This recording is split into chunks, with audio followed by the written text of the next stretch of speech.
state. 50 billion. Are you fucking kidding me? You know? You know, I mean, help the economy there. I mean, even Schwarzenegger, who's a Republican, is like, hey, come on, nobody cares. He even said, I heard him say, nobody cares if he's smoking. Nobody cares about anybody smoking a joint anymore. That's why I wasn't worried about when I got arrested in New York the other week. It was like, okay, boy, that's real bad publicity for me. What am I going to do now? Let's talk about that, Sean, with the shit. What was it? Just a joint or something you had in the cigarette? A couple of joints worth of weed. Right. And what? You went to the airport and what? They stopped you. I didn't have my ID on me, and they let me through, but they had to give me the extra pat, Right. My balls a little bit. I try to get a woman to do it. You should have your choice. Definitely. If somebody's gonna do a groin pat, you should have your choice as to whether or not it's a woman or a guy. Because I would have rather had a woman touching my balls. No doubt about it. No doubt about it. Hey, before we go any further, guys, I wanted to give a quick thank you. I know she's listening to Gina over at Lightning Entertainment for helping. Oh yeah, what's up, Gina? Yeah, she is. She's such a sweetheart. So I want to say a big thank you to her. Yeah, she helps me out a lot.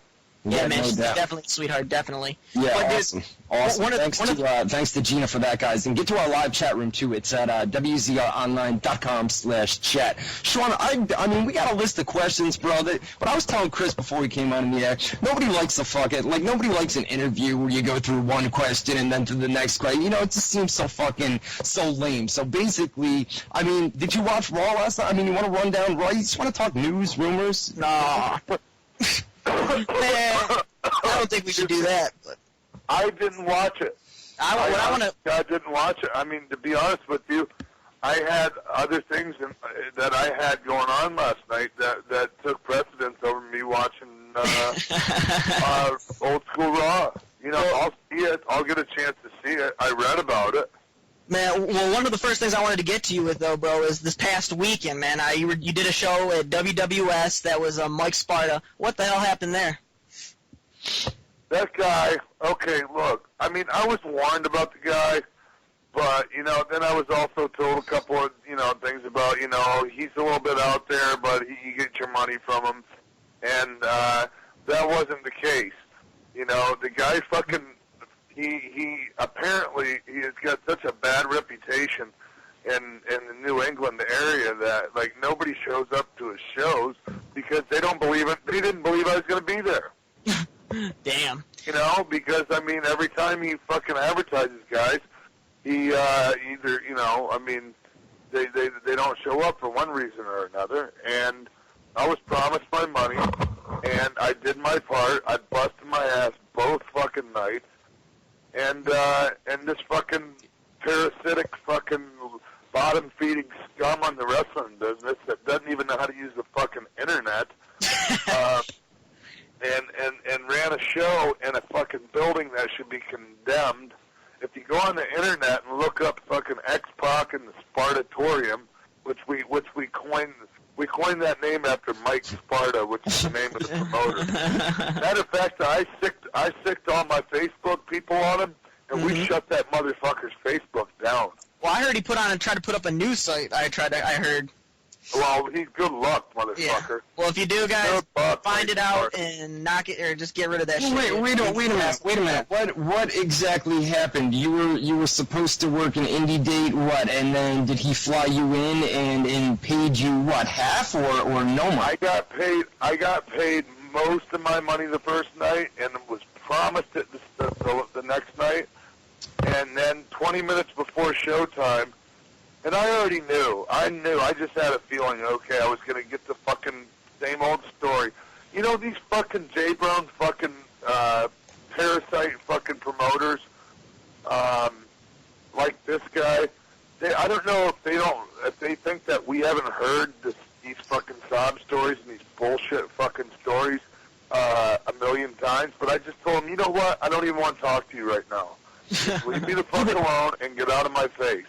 You know what I'm thinking, bro, is, I mean, there are promoters like this Mike Sparta guy, right? And, they'll do something like this to you, right? But then they'll go out and they'll continue to run other shows. And I'm always thinking to myself, well, this guy, I bet you he don't run any more shows. You don't think so? Yeah. Yeah, Fuck no, because I you know what? I'll do everything I can to prevent that. Yeah, I will. I not only that, the state of Massachusetts is investigating this motherfucker. Well, but to get back to what I was saying, you know, I just told him, leave me the fuck alone right now. I don't want to even see your face. And then he's like all fucking whacked out on something. And he's like starts in on me, and like tries to get in my face. What are you gonna do? What the fuck are you gonna do? And I'm like looking at him, and I'm thinking, if I beat this guy's ass, it's like beating up a woman. You know, number one. And number two, if I beat him up, I'll probably go to jail, and the people won't get, and the people will leave disappointed. And all I said was, you know what I'm gonna do? I'm gonna go back in that fucking room right there, and I'm gonna put my gear on, and I'm gonna fucking tear the house down with fucking Ken Dykstra, just like I would if I was getting paid all my fucking money. So leave me the fuck alone, you fucking J-Brown. And I told him this place is a fucking embarrassment. Well, dude, I gotta say, dude, I got mad respect for you for going out and still doing the show. Not a lot of people would have done that. You know, you didn't want to cheat the fans, and that's fucking awesome. That's my reputation, dude. I already fucked my reputation up several years ago when I was fucked up on crystal meth and living out in L.A. and fucking around with China. And I no-showed like 3 shows, and I just said, fuck it, I can't do it. No, I can't no-show. I mean, I had enough fucking gumption, even though I was fucked up, to take myself out of the game and not fucking no-show any more shows. Mm-hmm. But so like I have a reputation, dude, that means more to me, and the people, like the people mean a lot to me, dude. And I'm not just saying that trying to pander, but I'm fucking grateful for each and every one of these people that come and they bring their kids to see me. And I've been a fucking, you can go to the fucking porn store and buy a sex tape of me banging my fucking ex-girlfriend. And people still fucking think enough of me and are forgiving of me to bring their kids even to see me. Man, so I'm very grateful for that. Damn, I was one of those kids, man. I remember back in WCW, I ended up getting a 6-pack NWO shirt, and you ended up autographing it for me, and I was like a little-ass kid back then. Dude, what was it? I never turned an autograph down. I never turned taking a picture down. You know what I did, too? After my, you know what, and everybody sells their pictures and shit after the shows and all that, and before intermission and all that. When I finished the show, I fucking, in that shithole fucking building that they actually filmed Shutter Island in this building. And I actually just went over and just signed everything for free. I said, fuck the money. That's good. I said, come on, everybody come on. And I'm not leaving until everybody gets one. Dude, I'm trying to think, man. There was an event. It was years ago, man. I don't know if you'll remember this, but it involved, God, I'm trying to think back. It was in Albany, New York, and something happened, man, where you came out, DX was in the ring, I think it was Michael, who was out there, man? Somebody was out. Was that the night? That wasn't the night that you made. The night I returned back from my first night back after being in WCW? Yeah, it was definitely your first night back from, it must have been. Yeah, when I cut the promo on Bischoff and Hogan? Yes, but it was, dude, I'm telling you, that was a fucking highlight, bro, I was there live, man. When you came out, I'm thinking, holy fuck, this motherfucker. Well, I'm much sharper with the tongue now, so, like, if I would have been in that position now, I guarantee I would have fucking sliced and diced way worse, bro, because I'm a lot better fucking talker now than I was then. Right. A lot better. I love both those guys. Yeah, I was just I about love to ask that. fucking Bischoff and Hogan. I think a lot of those guys. At least Bischoff's real.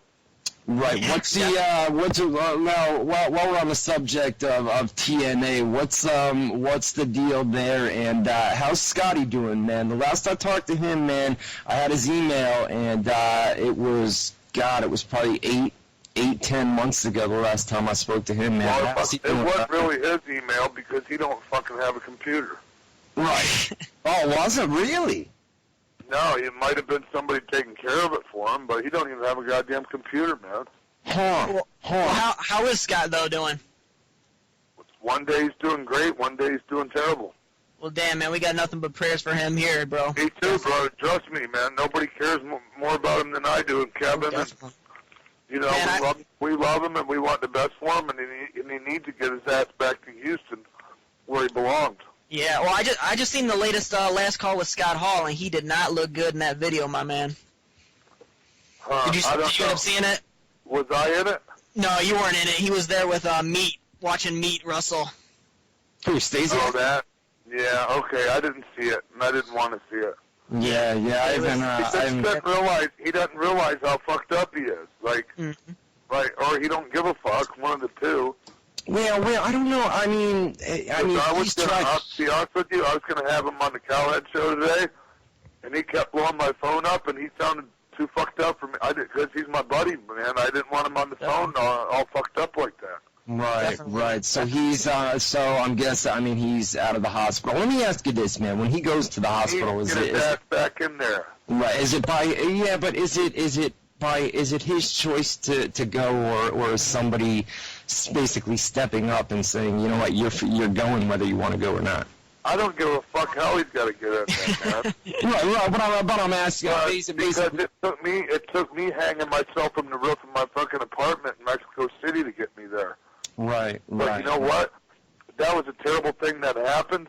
But if it wasn't for me hanging myself from the roof of my apartment and killing myself till my ex-girlfriend, the best fucking woman I know, she revived me and saved me. She brought me back to life and kept me revived for fucking almost an hour. Wow. How long ago was this? This was in 2008. Oh, really? If it wouldn't have been for that, you guys, I would have never, ever had the blessing of being at Menninger Clinic in Houston, Texas, which is the best place on the face of this earth for somebody like myself or Scott Hall or a lot of. I told Ann Russo Gordon, who's the head of that division now, of helping all the fuck ups, like, you know. I don't want to call us fuck ups. Yeah, not fuck ups. You know. Yeah, but no, we're fuck ups. Come on, but we're people. We're human beings. Yeah. And there's a reason we're fucked up, you know. And listen, everybody's got demons. To the bottom of it. I did a lot of work, man. I left there. It was one of the first things I ever did perfectly and completed perfectly. I stayed there an extra month. I stayed there 4 months, and I'm no saint. I still smoke my weed, and occasionally I fall. You know, occasionally I fall down, but I have the tools to pick myself back up. Right. Let me ask you this, bro. I mean, with Scotty, you know, I mean, he's been hospitalized here, you know, in the last few months. Is it his choice to go and try to get help? Is basically what I'm trying to ask. Does he want to get help, or does he get help and then comes out and kind of falls off the wagon?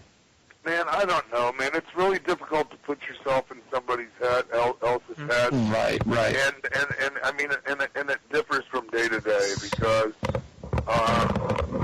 you know, because there's always this temptation and there's always that devil in your brain, that fucking lizard in your brain, they say sometimes. Right. And it's always like, you know, whispering in your ear, you know, let's go get fucked up. Let's go get beer, let's eat some pills, let's go smoke some crack, whatever it is, you know. Right. Speaking of Scott, man, there's been whispers that Dixie Carter's been interested that once Scott, you know, can get himself together and get healthy again, that she'd be interested in bringing him back. There's also talk that they're in negotiations with Kevin Nash. Are we going to be able to see a return of Sean Waltman to TNA anytime soon? I don't know. I guess the people are going to have to call and demand it. Dude, or write it, because, I mean, to be honest with you, I thought it was pretty fucking classless how they handled the situation when I left there last time in the first place. I agree 100%. No, you know what? Run that down. Why are you and Scott no longer with TNA right now? Me not being there has nothing to do with Scott not being there. Okay, all right. Let's get that fucking out of the way from the get-go. Okay. It has nothing to, has nothing to do